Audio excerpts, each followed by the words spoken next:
Hi guys, இன்றைக்கி இந்த வீடியோவில் என்ன பார்க்க போகிறோம்னு பார்த்தீங்கன்னா அருள்மிகு குற்றம் பொருத்தநாதர் கோவிலோட வரலாறை பற்றி தான் பார்க்க போகிறோம். வாங்க வீடியோக்குள்ளே போகலாம்.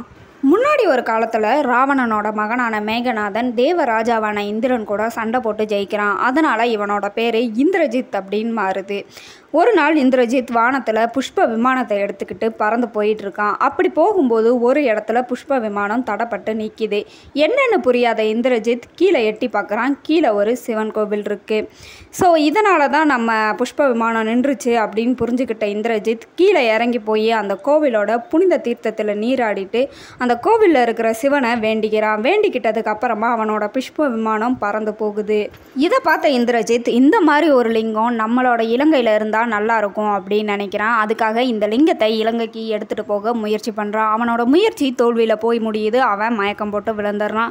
இந்த செய்தி ராவணனோட காதுக்கு போகுது. ராவணன் இந்த கோவிலுக்கு வராரு. வந்து இந்த கோவிலோட மூலவர்கிட்ட என் பையன் பண்ணது பெரிய தப்பு தான், அவனை நீங்கள் மன்னிச்சு பொறுத்துக்கோங்க அப்படின்னு சொல்லி வேண்டிக்கிறாரு. இந்த கோவிலோட மூலவர் அவன் தப்பை மன்னிச்சு அவனை நல்லபடியாக்குறாரு.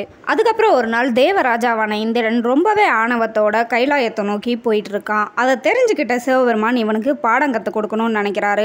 அதுக்காக மாறு வேடத்தில், அதாவது ஒரு பூதகணமாக அவதாரம் எடுத்து அந்த இந்திரன் முன்னாடி வந்து நிற்கிறாரு. வந்திருக்கிறது சிவபெருமான் தான் அப்படின்னு தெரியாத இந்திரன் அவர் மேலே வஜ்ராயுதத்தை தூக்கி எறிகிறான். அந்த வஜ்ராயுதம் சிவபெருமானை எதுவுமே பண்ணலை. அதுக்கப்புறம் தான் இந்திரனுக்கு புரியுது வந்திருக்கிறது சிவபெருமான் தான் அப்படின்னு.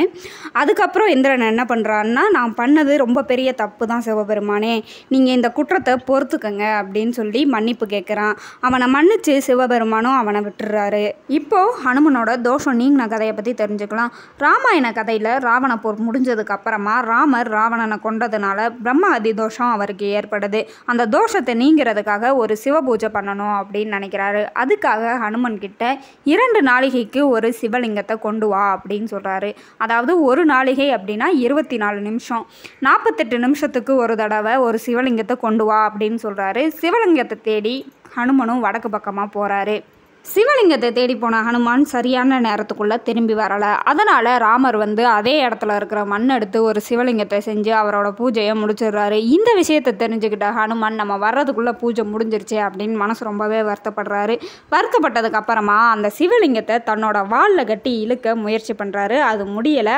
ஆனால் ஹனுமனுக்கு வந்துட்டு சிவ அவதாரம் போட்டுடுறாங்க. இப்படி ஒரு விஷயம் நடந்ததுக்கு அப்புறமா ஹனுமன் ராமர்கிட்ட போய் இந்த சிவ அவதாரத்தை சரி பண்ணுறதுக்கு நான் என்ன பண்ணுறது அப்படின்னு கேட்குறாரு. நீ சிவனை நோக்கி தவம் இருந்து இந்த சிவ அவதாரத்தை சரி பண்ணிக்கோ அப்படின்னு சொல்லி ராமர் சொல்லிடுறாரு. அதே மாதிரி ஹனுமனும் சிவனை நோக்கி தவம் இருக்கிறாரு. ஹனுமனுக்கு காட்சி கொடுத்த சிவபெருமான் என்ன சொல்கிறாருன்னு பார்த்தீங்கன்னா, நீ வந்துட்டு கண்மபுரம் அப்படின்னு சொல்லப்படுற தலைஞாயிற்கு போய் என்னோட கோவிலில் பூஜை பண்ணு, அதுக்கப்புறம் உன்னோட இந்த சிவ அவதாரம் சரியாக போயிடும் அப்படின்னு சொல்கிறாரு. ஹனுமனும் இந்த கோவிலுக்கு வந்து பூஜை பண்ணி அவருக்கு விழுந்த அவதாரத்தை நீக்கிக்கிறாரு. இப்படி ஒவ்வொருத்தவங்க பண்ண குற்றத்தையும் பொறுத்துக்கிட்டு மன்னிச்சு ஏற்றுக்கிட்டதுனால தான் இந்த கோவிலோட மூலவர் பேர் குற்றம் பொருத்தநாதர். இப்போது இந்த கோவில் எங்கே இருக்குது அப்படிங்கிறத பற்றி தெரிஞ்சுக்கலாம். இந்த கோவில் தமிழ்நாட்டில் இருக்கிற நாகப்பட்டினம் மாவட்டத்தில் இருக்கிற தலைஞாயிறு அப்படின்னு சொல்லப்படுற ஒரு ஊரில் தான் இருக்குது. இதோட இந்த வீடியோவை நான் முடிச்சுக்கிறேன். இந்த வீடியோ பிடிச்சிருந்துச்சுன்னா லைக் பண்ணுங்கள். இந்த மாதிரி வீடியோ பார்க்குற உங்கள் ஃப்ரெண்ட்ஸ் அண்ட் ஃபேமிலிக்கு இதை ஷேர் பண்ணுங்கள். இந்த மாதிரி நிறைய விஷயம் தெரிஞ்சுக்க நம்ம சேனலை சப்ஸ்கிரைப் பண்ணி வச்சுக்கோங்க. அடுத்த வீடியோவில் நான் உங்களை சந்திக்கிறேன்.